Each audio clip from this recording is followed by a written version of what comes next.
सभी को हर हर महादेव। आप देख रहे हैं गोकुलेश्वर महादेव मंदिर गोकुल सोसाइटी से, जहां शिव महापुराण कथा का आयोजन हो रहा है। और आपको बता दें कि कथा का ये भव्य आयोजन, और आज इंद्र देवता ने मेहरबानी की। कल बरसात हो रही थी, तो कल आज कथा का आज छठा दिन है।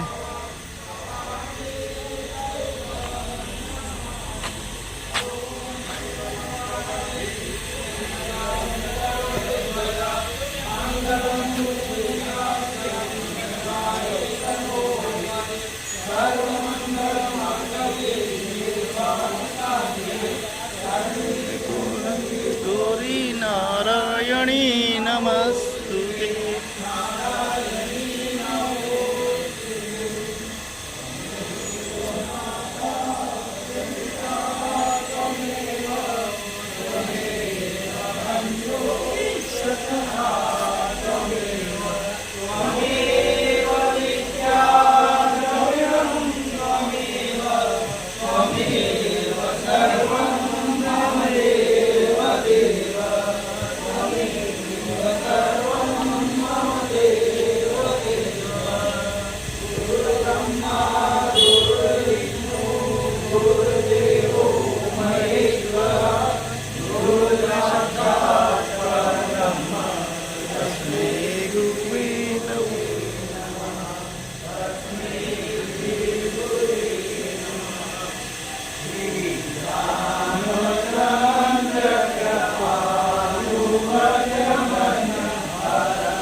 सतबार पाने करे कोई छोटा ही बंदे महासुख होई जो यह पढ़े हनुमान चालीसा होई सीधी साकी घोरी सा तुलसीदास सदा हरि चेरा कीजेनाथ हृदय में डेरा कीजेनाथ हृदय में डेरा।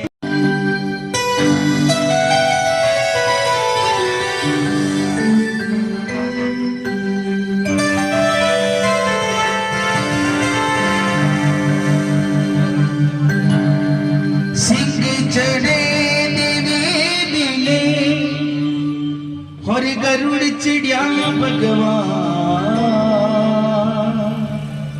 पहली चिड़िया शिव जी मिले मारो पूर्ण हो सबका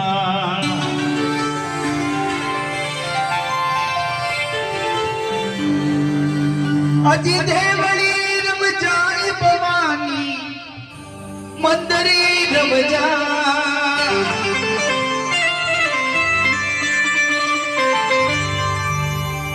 अजी देवली रम जाए भवानी मंदरी रम जाए गोबर गालनी माधवी रे देवली रम जो सत देवली रम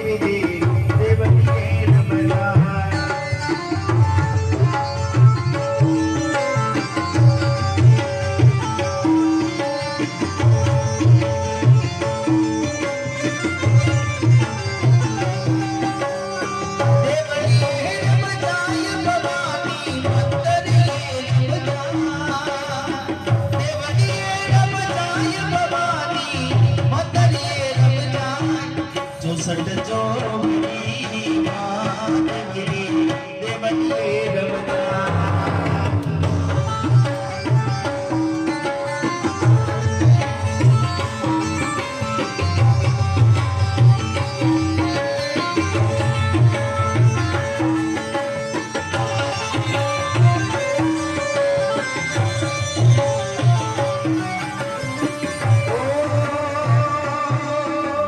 हंस सवारी कर मरी मैया ब्रह्मांडों को बनायो हंस सवारी कर मरी मैया ब्रह्मांडों को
सवारी करने भवानी विष्णु रूप बनायो गरुड़ सवारी करने भवानी विष्णु रूप बनायो विष्णु रूप बनायो रे भवानी विष्णु रूप बनायो विष्णु रूप बनायो रे भवानी विष्णु रूप बनायो हरि गदा पदम संग चक्र विराजे गर बलम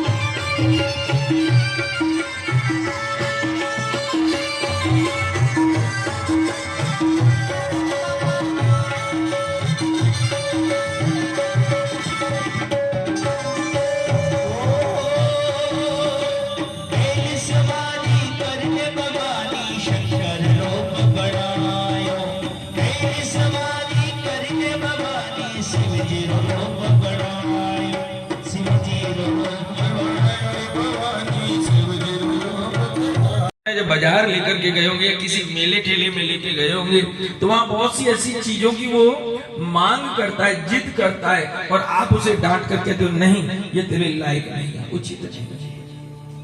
वो रोता रहता है, बिलखता रहता है, आप खींच के ले आते हो, लेकिन आप उसे उसकी पसंद की चीज नहीं दिलाते। क्यों? क्योंकि आपको पता है कि जिस वस्तु को ये मांग रहा है उसमें इसका हित नहीं है। मां सती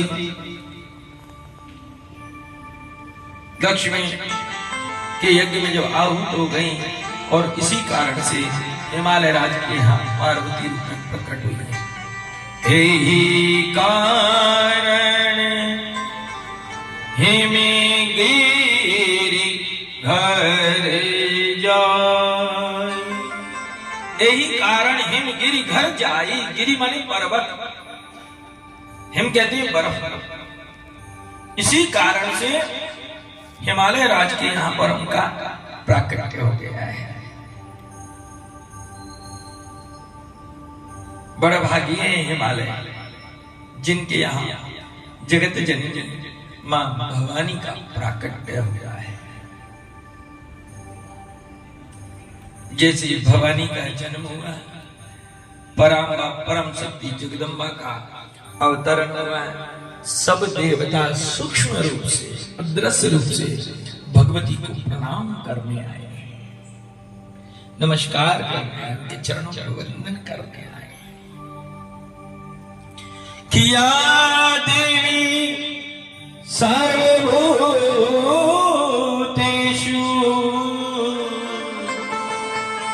सर्वशक्ति रूपेण संस्थिता नमस्तस्यै नमस्तस्यै नमस्तस्यै नमो नमः।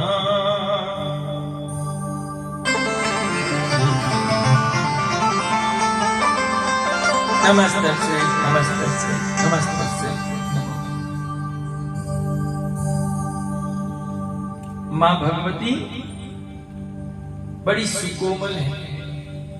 अक्सर करके लोग क्या कहते हैं, लोगों में बहुत बड़ी भ्रांति है कि देवी स्वभाव की बड़ी उग्र होती है, तेज होती है।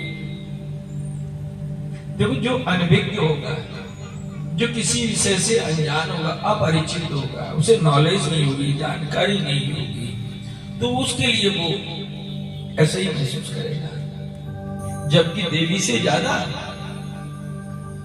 कोई भी चीज सहज और सरल नहीं।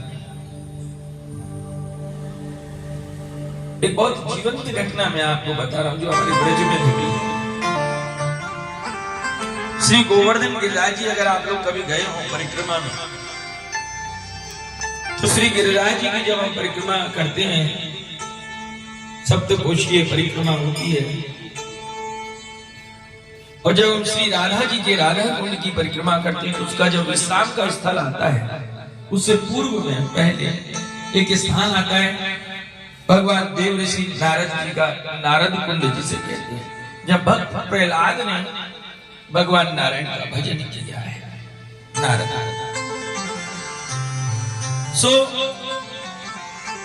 नारद कुंड पे एक संत रहते थे, एक ब्राह्मण, बड़े ही देवी के एक निष्ठावान भक्त, बहुत निष्ठा।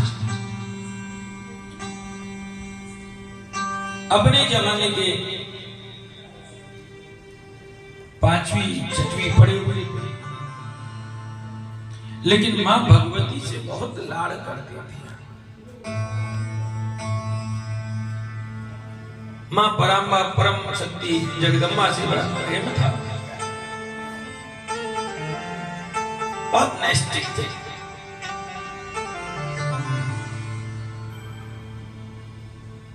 उनका एक नियम बहुत मजबूत था, दिन भर में कुछ करें न करें, उनका नियम ये था कि वो देवी मां भगवती की दुर्गा सप्तशती का पाठ रोज मां को सुनाती थी। मां भगवती को दुर्गा सप्तशती का पाठ रोज सुनाते। बहुत गहराई से समझना है इस विषय को। रोज ये कोई दृष्टांत नहीं, सत्य घटना है। गीता प्रेस गोरखपुर की से पुस्तक निकलती है कल्याण, अगर आप लोगों ने पढ़ी हो या तो गीता प्रेस गोरखपुर के जो कल्याण पुस्तक है उसमें देवीअंक आता है, उसमें आपको ये प्रसंग मिलेगा। ये निकल गया प्लेन जैसा। हम लोग सुंदरकांड भी ढंग से नहीं पढ़ी, रामायण में 10 गाड़ी देखेंगे और उतनी देर में पूरा करूंगा। गर्दन पर तलवार नहीं है, एक दिन में नहीं हो रहा, कोई बात नहीं, 2 दिन में करूंगा, लेकिन शुद्ध विधान। कई जगह पर देखा है गायत्री मंत्र को लोग जोर जोर से बोलते हैं। गायत्री मंत्र को बहुत लोग जोर जोर से बोलते हैं, चिल्ला चिल्ला के बोलते हैं, माइक माइक पे बोलते हैं। जबकि शास्त्र और वेद की परंपरा है कि गायत्री मंत्र को कभी भी प्रकट स्वर में नहीं किया जाता। वेद माता गायत्री के मंत्र को बोलते समय नियम कहता है कि ओष्ठ भी नहीं हिलना चाहिए। और हम लोग चिल्ला चिल्ला के बोल रहे। आजकल कलयुग में तो मैं नाम प्रकट नहीं करूंगा, लेकिन कुछ लोगों ने तो गायत्री माँ के जो विधान है उसका मजाक बना के रख दिया।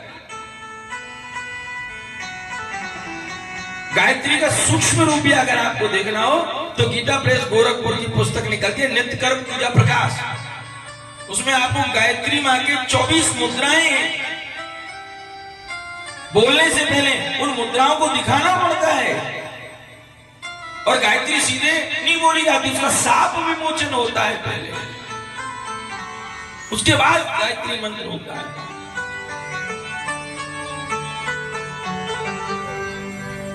लेकिन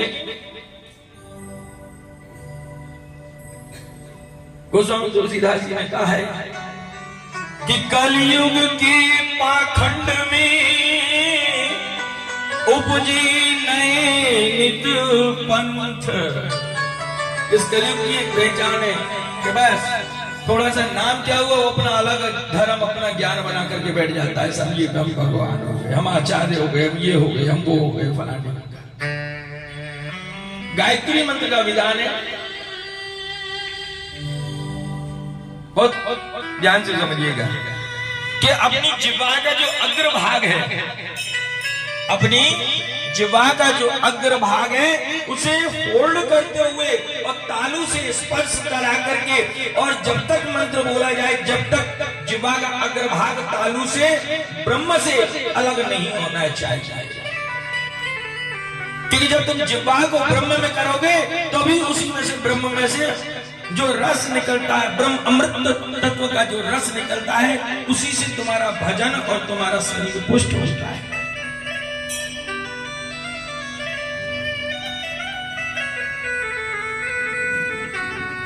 भगवान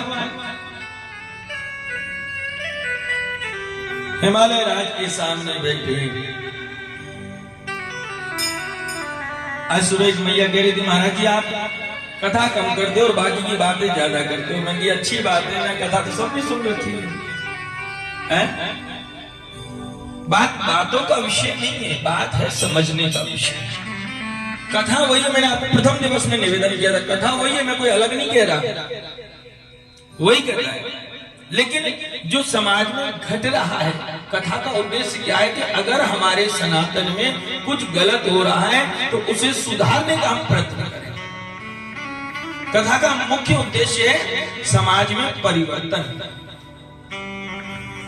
जो गलत है उसे सही करें।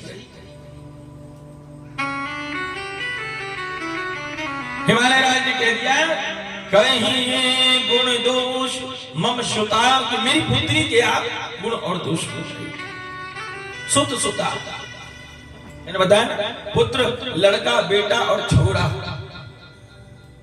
जो कहते हैं मेरा छोरा है, मेरा लड़का है, मेरा पुत्र है। पुत्र का अर्थ क्या? शास्त्रों में जो शब्द दिए हैं उसको निवेदन करके समझिएगा। पुत्र, पुत्र का अर्थ क्या था? पा माने पितृ, नीचे ऊ की मात्रा उता, संस्कृत में कहते हैं उता माने ऊपर और त्रा माने तृप्त। ऊपर रहने वाले पितरों को जो तृप्त करे वो पुत्र है। पुत्र का अर्थ लड़का, लड़का क्या है? लड़के का मतलब है जो लड़ के अकेला हो जाए वो लड़का है। माता पिता इधर और लड़ के बाद तुम इधर रहो ना, हम चले उधर। जो लड़ के अकेला हो जाए वो लड़का। और बेटा लड़ के अकेला हो गया जब तक ठीक है बेटा, यानी जो हर चीज को बांट ले, घर भी बांटे, व्यापार भी बांटे, धन दौलत भी बांट ले, माता पिता को भी बांट ले, वो बेटा। और छोरा आए दिन अखबार में पढ़ने को मिलता है कि सोते हुए माता पिता की गर्दन पर धन की इच्छा में और छोरा चला दिया। शब्द का बड़ा प्रभाव। आचार्य ने नाम रख दिया जय किशन, पढ़े लिखे माता पिताओं ने कर दिया जय किशन में से जय का शॉर्ट ले लिया जय, और किशन का ले लिया के, और बेटे का नाम रख दिया जय की। अब पता ही नहीं चल रहा कि 4 पैर वाला है कि 2 पैर वाला है, कौन सा जय की है? पंडित जी आए, पंडित जी ने नाम रख दिया विवेक कुमार। इतना सुंदर नाम है विवेक कुमार। विवेक यानी बुद्धि, कुमार यानी बुद्धि का पुत्र कौन? श्री गणेश। विवेक कुमार। और नाम क्या रख दिया? विवेक का वी ले लिया और कुमार का के ले लिया, और बेटे का नाम रख दिया विक्की। क्या नाम रख दिया? विक्की। और फिर कहते हैं पंडित जी बेटा घर की देहरी रुकता ही नहीं। अरे रुकेगा कहाँ? उसका नाम विक्की है, विक्की तो सड़क पे दौड़ेगी, वो घर पे कहां से रुकेगा? यथा नाम तथा गुणा। नारद जी ने नाम रख दिया माता पार्वती।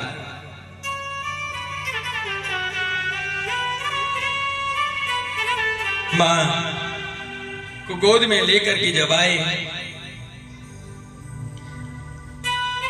सो नारद जी ने मां पार्वती को प्रणाम किया है। श्री चरणों को लेकर अपने भाल पर, अपने ललाट पर, अपने मस्तिष्क पर स्पर्श कराया है। दुनिया का पहला कन्या पूजन श्री नारद जी महाराज मां भगवती का कर रहे हैं।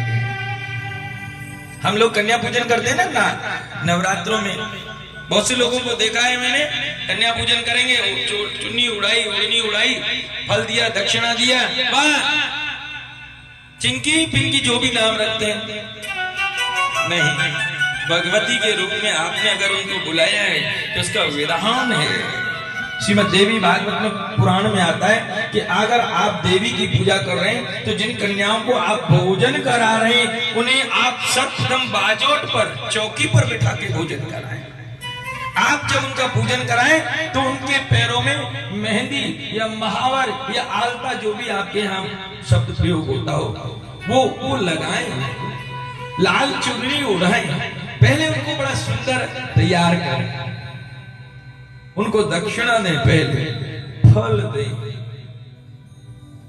फिर उसके बाद में भोजन कराएं, फिर उत्तर पूजा में उन्हें फिर फल दें और फिर दक्षिणा। उनके पैर पर जब आए तो पहले पाद प्रक्षालन यानी उनके पैरों को धोए। तो आज दुनिया का पहला कन्या पूजन श्री नारद जी महाराज ने मां भगवती का किया है। चरण लिए और माथे पे लगाए।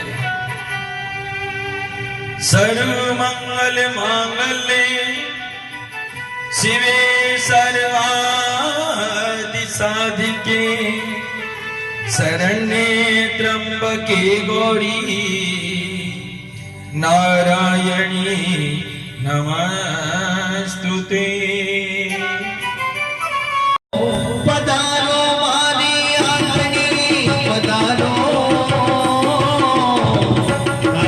बुलावा जे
नवराता में शीश नमावे तारोड़े दरबार नवराता में शीश नमावे तारोड़े दरबार दुखियारा दुखने मिटाओ वकला लड़ाओ पधारो मारे आंगने पधारो अग्नि बुलावा दे देगा सकलों पर अग्नि बुलावा दे देगा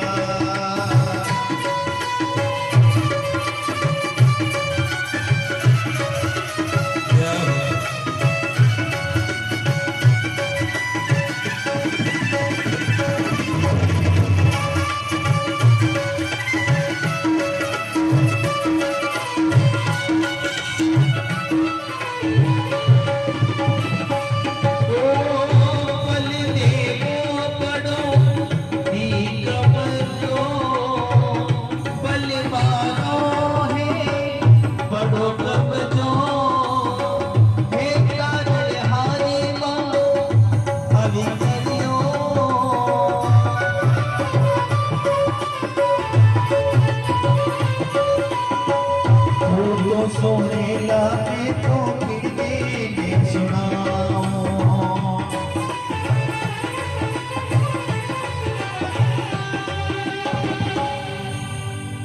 कल क्या कल मिटाओ वकला लड़ाओ पधारो मारे आदड़ी पधारो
शंकर भगवान की जय। और नारद जी माँ के गुण ही गुण बताए,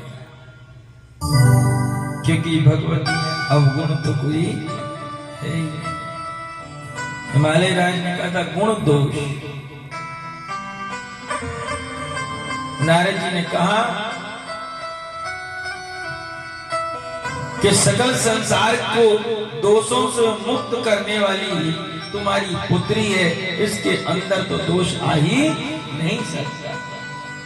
ये सबके दोषों को मुक्त करती है। इतना कहकर भगवती को प्रणाम किया और नारद जी अपने आगे के गंतव्य की ओर चलने लगे। इधर मां सती के शरीर त्यागने के बाद भगवान महादेव अपनी समाधि में बैठे और दूसरी तरफ दैत्यों में एक दैत्य नाम था ताड़िकासुर। ताड़िकासुर ने ब्रह्मा जी की तपस्या करी और उस तपस्या का परिणाम के ब्रह्मा जी से उसने वरदान मांगा। ब्रह्मा जी जब प्रकट हुए, ब्रह्मा जी ने कहा मांगो, तो ताड़िकासुर ने कहा कि मैं अगर आप मेरी भक्ति से प्रसन्न हैं तो मुझे वरदान दे दीजिए कि मैं अमर हो जाऊंगा। ब्रह्मा जी कहने लगे प्यारे, जो संसार में जिसने जन्म लिया है उसे मरना मरना पड़ा। इसके अलावा तो कुछ और मांगना है मैं दे दूंगा, अमर नहीं कर सकता। ये विधि के विधान की विपरीत है, अनुकूल नहीं है। ताड़ी का सुर सोचने लगा अब क्या करें। सब लोग अमर होना चाहते हैं, मरना कोई नहीं चाहता। सोने में चला गया। कितना चला गया? सोने में चला गया। अब बचे कितने? अब फला लो तुम्हारे पास कितना टाइम रह गया, कितने कितने के हो गए होते हैं, काउंट कर लो। बहुत से लोगों को तो बीपी बढ़ जाएगा, काउंट करें हैं बस 1.5 साल ही बचाएगा। जन्म तेरो बातों ही बीत गया रे तूने, कबहू न कृष्ण करो।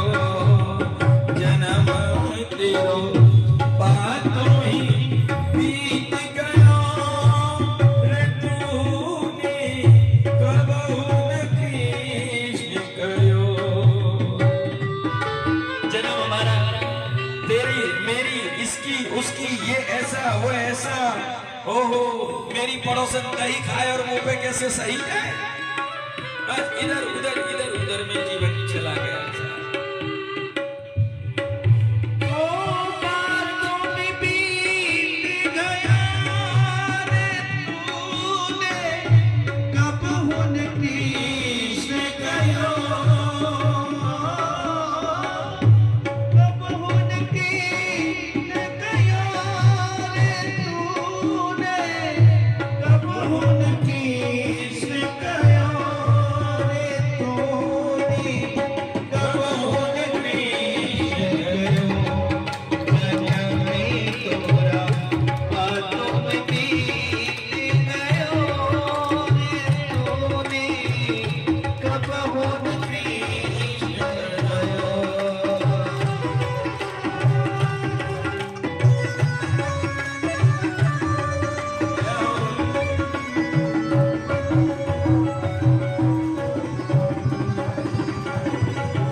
कल दिल्ली है, परसों अमेरिका है।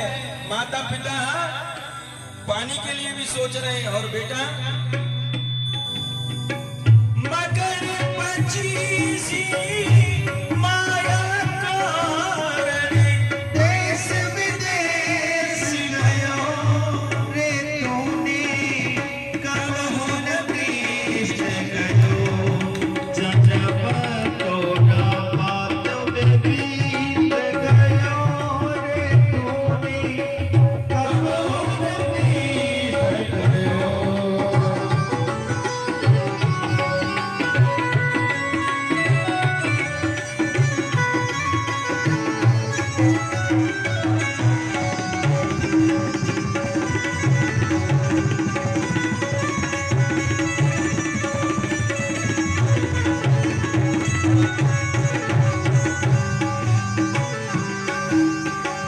तीस बरस की अब मती उपजी, अब मोती उपजी। 30 बरस की जब मती उपजी, 20 बरस की लोग बड़े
रोम रोम पर चढ़। ताड़कासुर ने जैसे कहा और ब्रह्मा जी ने कहा तथास्तु, जाओ, ऐसा ही होगा, तुम्हारी मृत्यु शिव पुत्र के हाथ में। ताड़कासुर को पता ही नहीं था कि इधर सती ने हिमालय राज के यहाँ पार्वती के रूप में जन्म ले लिया और नारद जी ने घोषणा कर दी, कहा था हिमालय राज से, हिमालय राज कि तोरी पुत्री ब्याही अवधूत ने।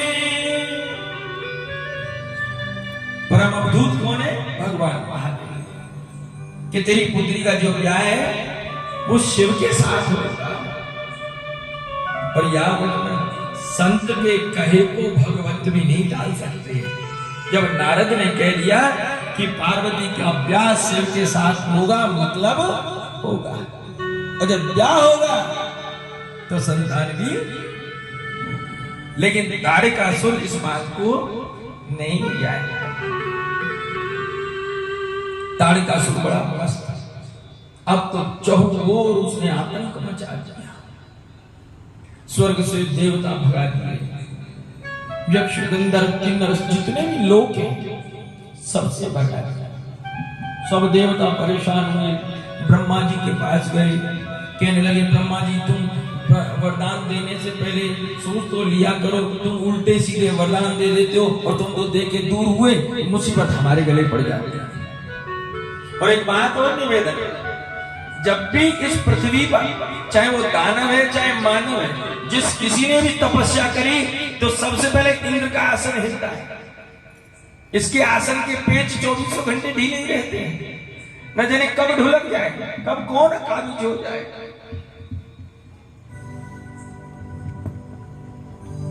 आज ब्रह्मा जी के पास गए, ब्रह्मा जी कहने लगे भैया देखो मेहनत करी थी, तपस्या करी थी, वरदान देना मेरा काम था, अब तुमको मारा भगाया, ये तुम जानो, तुम्हारा काम जाने, मेरा ब्रह्मलोक तो सुरक्षित है।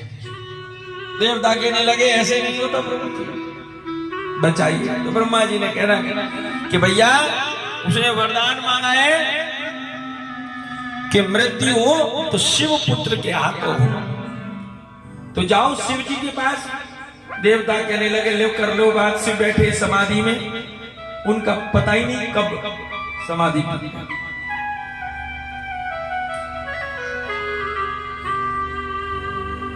शिव महापुराण और ब्रह्म वैतर्क पुराण दोनों में आता है कि जब शिव समाधि लगाता है तो 88,000 वर्ष की एक समाधि होती है। कितनी? 88,000 वर्ष की।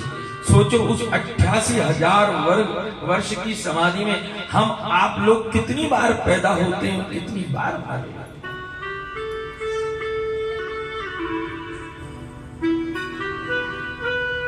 कोई पता ही नहीं।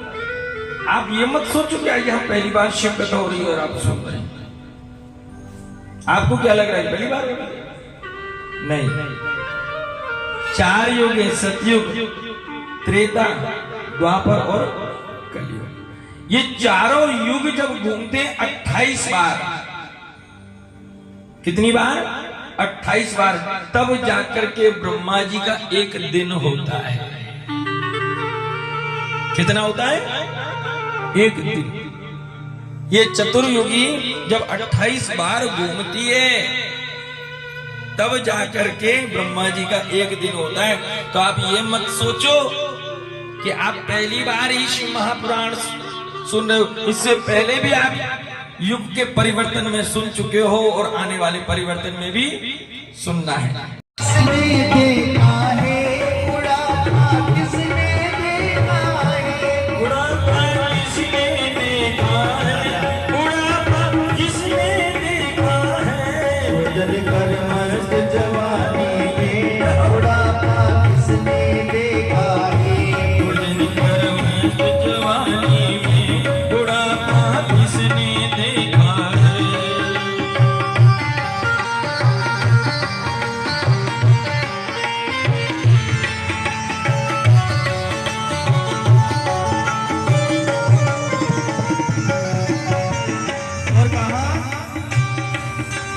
से मेरे हो जाओगे, वचन तुम सुन नहीं पाओ।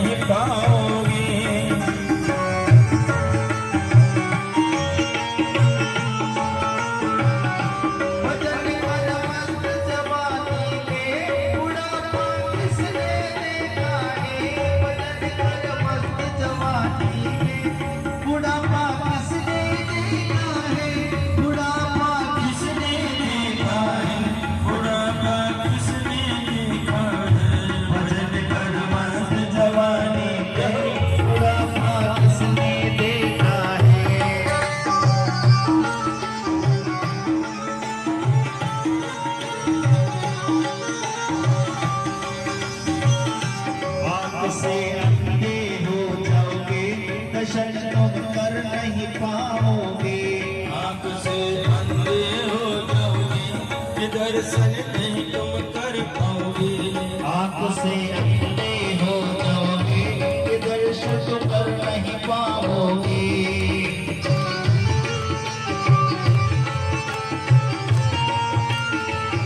दर्शन कर मस्त जवानी में बुढ़ापा किसने देखा है।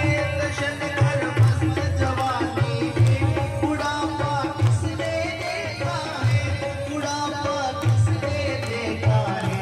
भजन कर मस्त जवानी में बुढ़ापा किसने देखा है।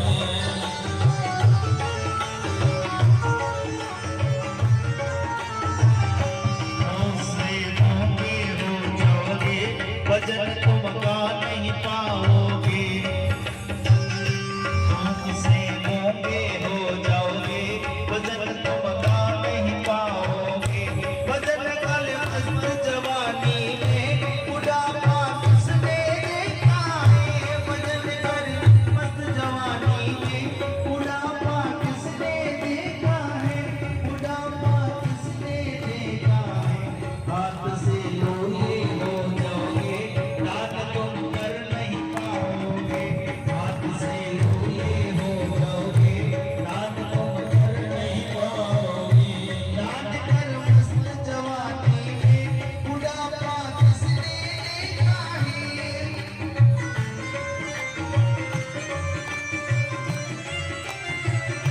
बुढ़ापा किसने देखा है। पैर से लकड़े हो जाओगे, तीरथ तुम कर नहीं पाओगे। पैर से लकड़े हो जाओगे, तीरथ तुम कर नहीं पाओगे। तीरथ कर मस्त जवानी में बुढ़ापा किसने देखा है। तीरथ कर मस्त जवानी में बुढ़ापा किसने देखा है। बुढ़ापा किसने देखा है। भजन कर मस्त जवानी में बुढ़ापा किसने देखा है। भजन कर मस्त जवानी में बुढ़ापा किसने देखा है।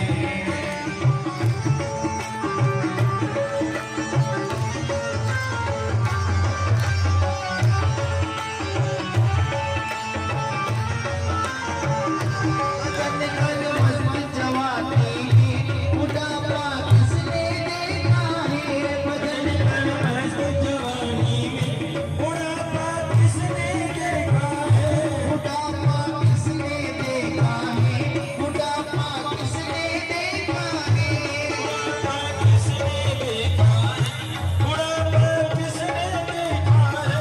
भजन कर मस्त जवानी में बुढ़ापा किसने देखा है।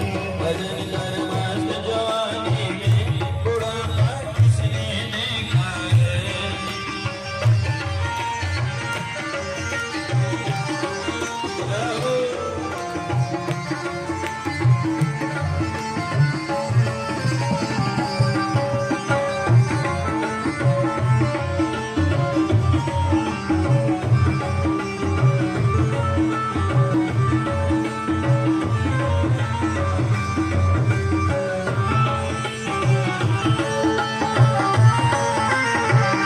न सोना काम आएगा, न चांदी काम आएगी। न सोना काम आएगा, न चांदी काम आएगी। भजन कर मस्त जवानी में बुढ़ापा किसने देखा है। भजन कर मस्त जवानी में बुढ़ापा किसने देखा है।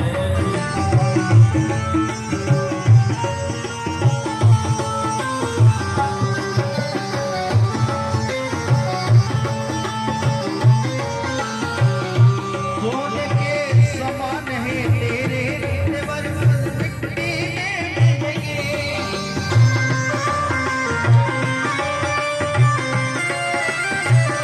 क्यों करता है अभिमान, ये तो मिट्टी में मिल जाएंगे।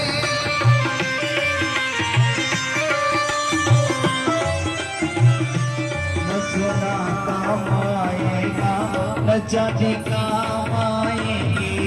सोना काम आएगा, चांदी काम आएगी।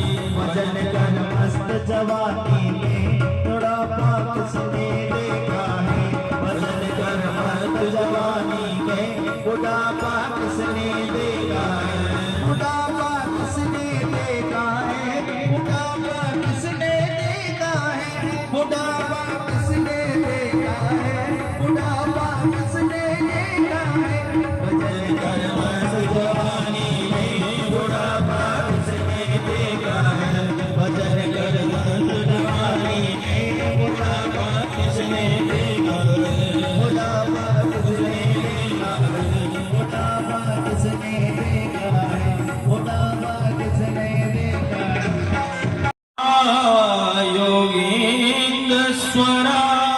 हे योगियों के योगी अधीश्वर योगी राज, हम आपकी शरण में पाही पाही त्राही त्राही बचाइए रक्षा करिए, जैसे कहा बचाइए रक्षा करिए। भगवान नारायण ने कहा क्या हुआ कि प्रभु ताड़िका सुर ने हमारा सबका जीना आराम कर रखा है। कि क्या हुआ कि तपस्या करी वरदान मांगा और अब ये हाल है। नारायण बोले भैया तपस्या करके वरदान मांगना उसका अधिकार है, उसने कुछ गलत तो किया ही। हाँ आपको तकलीफ दे रहा है सो कहा प्रभु बचाओ। नारायण ने ब्रह्मा जी की ओर देखा और कहा है ब्रह्मा जी जब आपने वरदान दिया है तो निश्चित है इसका कोई ना कोई उपाय होगा। सो कह दिया शिव पुत्री कल्याणी जो होई।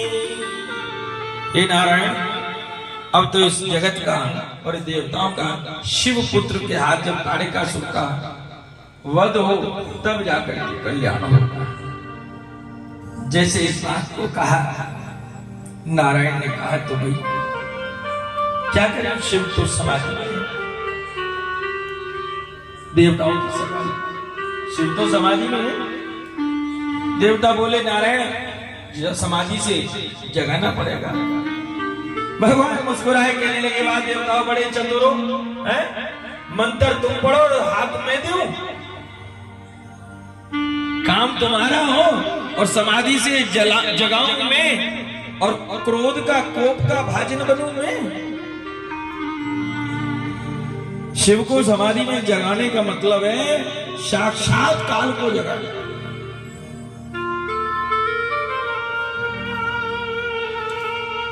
सब देवता सोचने लगे लेकिन महाराज किसी ना किसी को तो आगे आना होगा। नारायण ने कहा कि देखो भैया अगर तुम इतने देवता हो, तुम में से अगर कोई एक आध कम हो गया तो कोई बात नहीं है, काम चल जाएगा। इतने देवताओं में से एक आध कम हो गया तो काम चल जाएगा, और मैं अकेला अगर चला गया तो काम नहीं चलेगा। तो तय तुम करो। देवताओं की मीटिंग हुई, बैठक हुई, सभा हुई।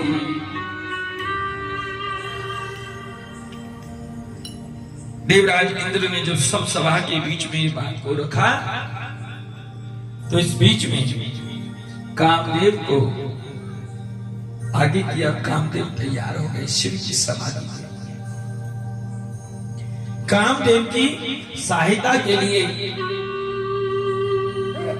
उनके साथ में उनका मित्र बसंत भी है। कामदेव ने से सब देवताओं ने कहा, नारायण ने कहा कि एक व्यक्ति के मर जाने से अगर परिवार खुश रहता हो, अगर एक व्यक्ति के मर जाने से परिवार खुश रहता हो तो उस व्यक्ति को मर जाना चाहिए। एक परिवार के मरने से गांव अगर खुश रहता हो तो परिवार को चला जाना चाहिए, और गांव के जाने से राष्ट्र अगर हित होता हो तो गांव को चला जाना चाहिए। जैसे इस बात को सुना कामदेव ने कहा ठीक है, और आज कामदेव अपने काम के बाण और अपनी पत्नी देवी रति को साथ में लेकर मित्र बसंत के साथ और श्री भगवान आशुतोष की समाधि स्थल श्री कैलाश की ओर गए। महादेव बिल्कुल मौन, पूरा कैलाश मौन, केवल समाधि, केवल ध्यान। कामदेव पहुंचे, महादेव को दूर से प्रणाम किया है। हे महादेव, जगत कल्याण के लिए मैं अपराध कर रहा हूं, मेरा निजी कोई स्वार्थ नहीं है, मुझे क्षमा दान दीजिए। जैसे कामदेव ने प्रणाम किया, बसंत ने अपने तरकस में से सुगंधित पुष्पों के बाण को निकाला और कैलाश की छू। जैसे कैलाश पर बाण गया, पूरा कैलाश लता पत्र पुष्प खुशबू से महक उठा। क्योंकि जब बसंत ऋतु आती है ना, तो आपने देखा होगा पूरी पृथ्वी हरी भरी हो जाती है। तो आज पूरा कैलाश खुशबू में, मादकता में छा गया। विभिन्न विभिन्न प्रकार के पुष्प अपनी खुशबू बिखेरे, मादकता। कामदेव अपनी पत्नी रति के साथ और कैलाश पर काम क्रीड़ा करने लगे। और आज कामदेव ने अपना काम के शस्त्र को निकाला, प्रत्यंचा खींची और काम बाण को लेकर के और अपने धनुष पर जैसे ही चढ़ाया। कामदेव जानते हैं क्या मेरा आखिरी दिन है, और लिया जैसे काम के बाण को खींचा और खींचकर जैसे शिव की ओर छोड़ा, और जैसे ही गया और शिव को लगा, और शिव को लगते ही शिव की समाधि, जैसे ही शिव की समाधि टूटी, तीसरा नेत्र खुल गया। क्रोध, कामदेव सामने खड़े, कब कपा रहे डर कि जब शिव जी सर नयन उधारा, कामदेव भय जर छारा। जैसे शिव ने तीसरे नेत्र को बोला, उसमें से क्रोध अग्नि निकली, कामदेव पर पड़ी और कामदेव वहीं जल करके राख हो गए। जैसे कामदेव राख बन करके गिरे, शिव का थोड़ा क्रोध शांत हुआ। कामदेव की पत्नी देवी रति गई और शिव के पास स्तुति गाई गई, वंदन किया है और कहा कि महादेव, आप स्त्रियों को सौभाग्य देते हैं, आप मेरी विधवा होने का कारण कैसे बन सकते हैं? मुझे मेरा पति लौटा दीजिए, क्योंकि जगत कल्याण के लिए मेरे पति ने ये कृत्य किया था, बाकी उनका कोई अपना निजी स्वार्थ नहीं है। जैसे इस बात को सुना, महादेव तो करुणा के अवतार हैं और आज कह दिया कि ठीक है, जाओ देवी, मैं तुम्हें तुम्हारा पति वापस दे रहा हूं, लेकिन ये शरीर में नहीं आएगा, क्योंकि शरीर तो जब शिव तीसर नयन उघारा, कामदेव भय जरे छारा। जलने के बाद में, राख होने के बाद में आप उस चीज को पूरा उसी मूर्त रूप में प्रकट नहीं कर सकते। अग्नि में भस्म होने के बाद में, चाहे वो वस्तु हो चाहे जीव प्राणी कोई भी हो, एक बार खत्म जो हो गया उसे आप दोबारा निर्मित नहीं कर सकते। शिव ने कहा जाओ, तुम्हारा पति अनंग रूप से हो जाएगा। इसका एक नाम और होगा अनंग। अनंग का मतलब जिसके कोई अंग ना हो लेकिन उपस्थिति पूरी हो। जिसका कोई अंग ना हो लेकिन उपस्थिति पूरी हो। सो देवी रति कहने लगी, प्रभु मुझे ऐसे पति की जरूरत नहीं है, मुझे तो दिखने वाला पति चाहिए। अंग नहीं, दिखाई नहीं देता, केवल सुनाई पड़ेगा। महादेव ने कहा कि देवी, मैं तुम्हें ये वरदान देता हूं तुम्हारे पति को, कि आज से अगर तुम शरीर में देखना चाहती हो तो तुम्हारा पति आज से सकल जगत में चैतन्य पशु पक्षी जीव जंतु प्राणी सब में समा जाएगा और सबके अंदर कामदेव का प्रवेश हो जाएगा। जैसे कहा कि सबके अंदर काम प्रवेश कर जाएगा तो भी रति बोल पड़ी कि प्रभु सबके अंदर समा गया तो भी मेरे कोई काम का नहीं है, मुझे तो मेरा पति चाहिए। जैसे कहा महादेव ने कहा ठीक है, और कहा कि देवी द्वापर युग में, कौन से युग में? द्वापर युग में जब भगवान वासुदेव नारायण अवतार लेंगे, जो कृष्ण के रूप में आएंगे, उनकी पहली पत्नी देवी रुक्मिणी, उससे जो प्रथम पुत्र होगा जिसका नाम प्रद्युम्न होगा, वही कामदेव का अवतार होगा। उसी समय पर तुम्हें शरीर के रूप में तुम्हें तुम्हारा पति मिल जाएगा। बोलो शंकर भगवान की। उनका डमरू डब डब बोले अगबटी बम्बे बेरे, उनका डमरू डब डब बोले अगबटी बम्बे बेरे खोले, अगबटी बम्बे बेरे खोले।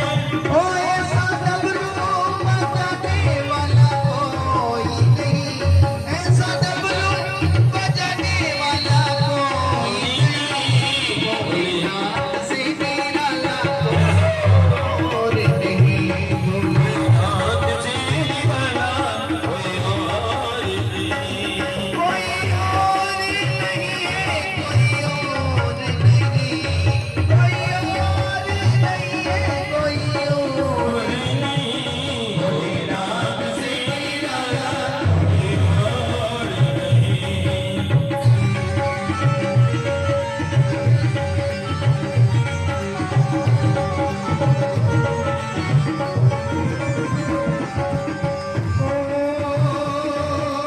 काया जब जब करवट बदले, पाप चमकते अगले पिछले, पाप चमकते अगले पिछले।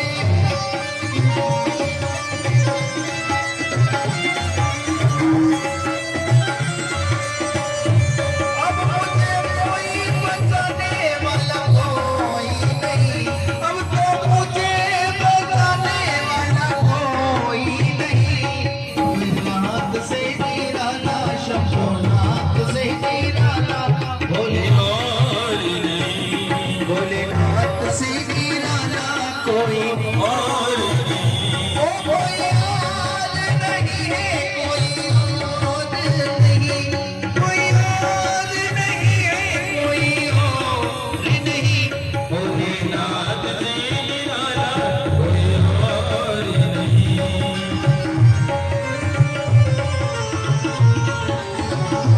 ओम नमः शिवाय, ओम नमः शिवाय, ओम नमः शिवाय, ओम नमः शिवाय, ओम नमः शिवाय, ओम नमः शिवाय, ओम नमः शिवाय, ओम नमः शिवाय, ओम नमः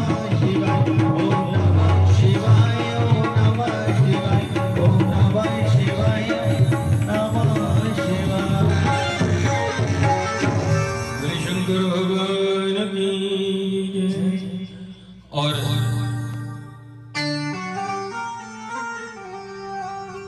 भगवान के सामने जब सब देवता स्तुति करने लगे महादेव की आगे, तो महादेव ने कहा अरे क्या हुआ? सारे देवगण क्या उपस्थित, एक तरफ ब्रह्मा जी खड़े, ब्रह्मा को देखो, अरे ब्रह्मदेव आप। उनके बिल्कुल पास में नारायण खड़े हैं, शिव ने प्रणाम करते हुए कहा शुक्लांबरधरं देवं शशिवर्णं चतुर्भुजं प्रसन्नवदनं ध्यायेत् सर्वविघ्नोपशान्ति। सभी विघ्नों को शांत करने वाले हे चतुर्भुज नारायण, मैं आपको प्रणाम करता हूं। जैसे इस बात को कहा, भगवान नारायण ने कहा हे आशुतोष, हे अमंगल का हरण करने वाले, हे कल्याण के स्वरूप, मैं विष्णु आपकी श्री चरणों में वंदन करता हूं। या दोनों एक दूसरे को प्रणाम करते हैं। यही प्रेमा भक्ति का लक्ष्य है। कोई एक दूसरे को बड़ा नहीं कहता, दोनों एक दूसरे को समझते हैं। महादेव ने कहा सब लोग इकट्ठे कैसे हुए? सब देवता ब्रह्मा जी की ओर देखने लगे और ब्रह्मा जी नारायण की ओर देख रहे। नारायण की बगल में नारद खड़े हैं, नारद भी देख रहे हैं कि आज देखते हैं नारायण क्या लीला करने वाले हैं। महादेव ने कहा नारायण सब मौन है, क्या बात है मुझे बताइए। सो नारायण भगवान, अच्छा देखो थोड़ा सा चंचल स्वभाव है भगवान नारायण का।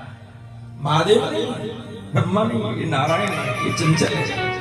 सो चंचलता में कहा कि ये सब लोग इसलिए आए हैं, ये बहुत उदास इसलिए हैं क्योंकि ये कह रहे हैं कि पूरे देवलोक में कई युगों से कोई उत्सव नहीं हुआ। क्या नहीं हुआ?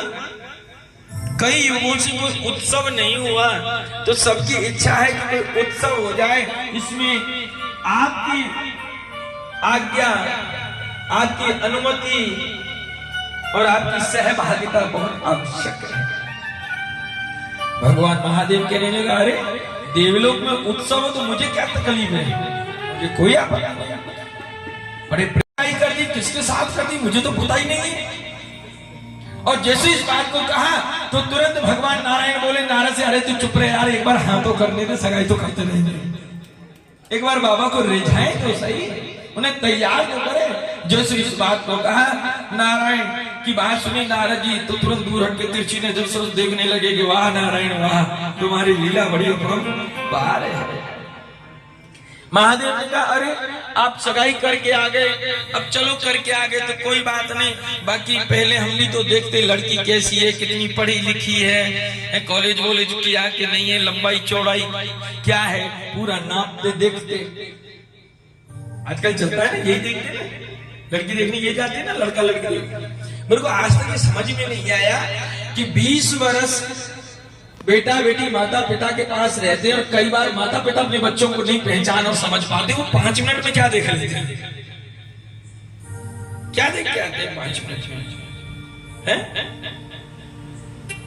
जो लड़का लड़की देखने जाते हैं ना साहब, मैं निवेदन करूंगा मत देखा करो, उनके माँ बाप को देखो। लड़का लड़की के माँ बाप को देखो, और माँ बाप के बाद उनके घर की संस्कृति और रहन सहन और पहनने को देखो। घर का रहन सहन, घर के संस्कार, घर का पहनना और घर का भोजन, ये बच्चों के स्वभाव को तय कर देता है। घर का भोजन, घर का पहनना और घर के संस्कार बच्चों का निर्माण तय करो।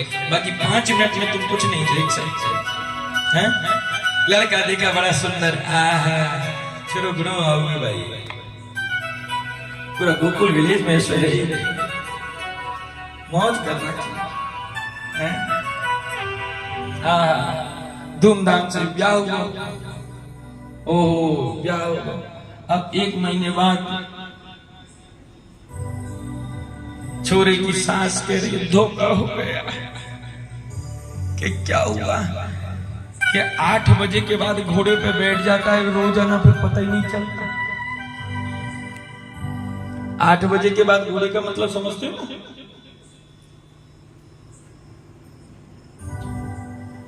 इतने नादान तो आप भी नहीं है।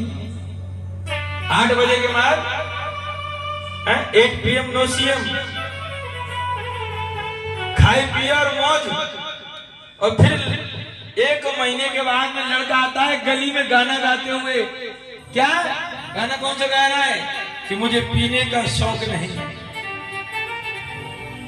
अरे राम राम राम, क्या देख लिया? कुछ कुछ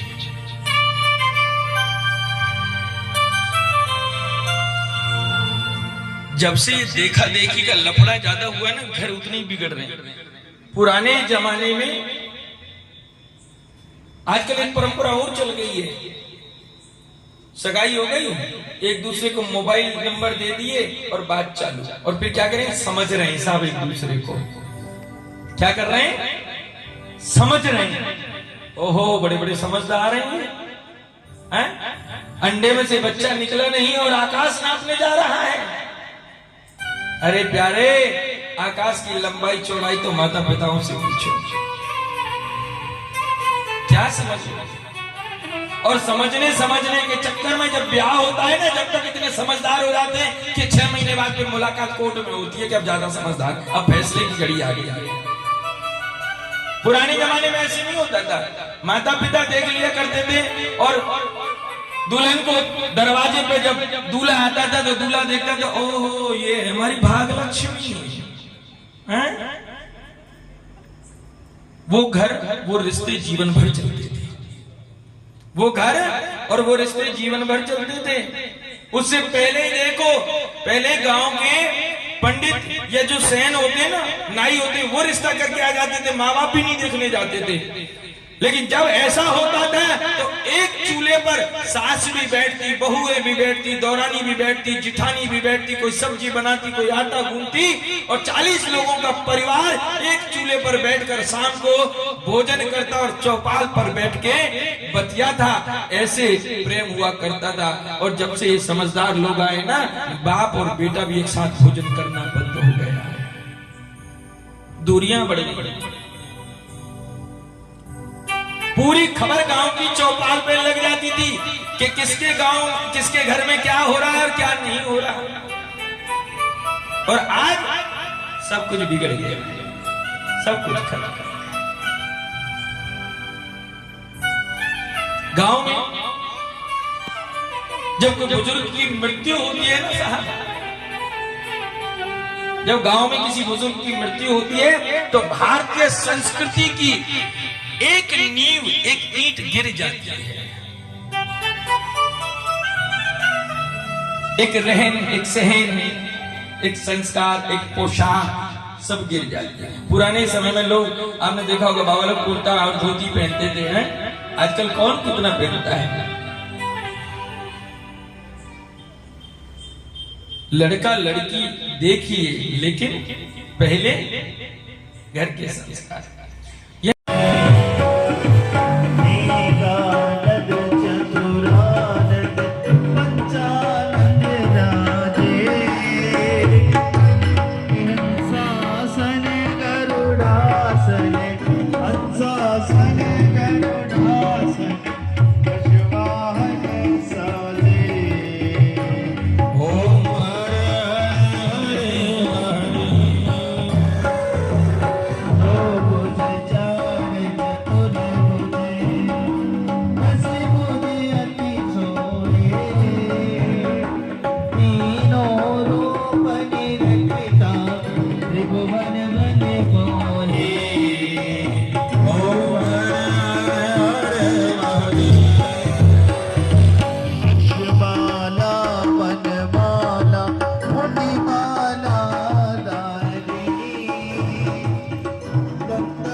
कर पे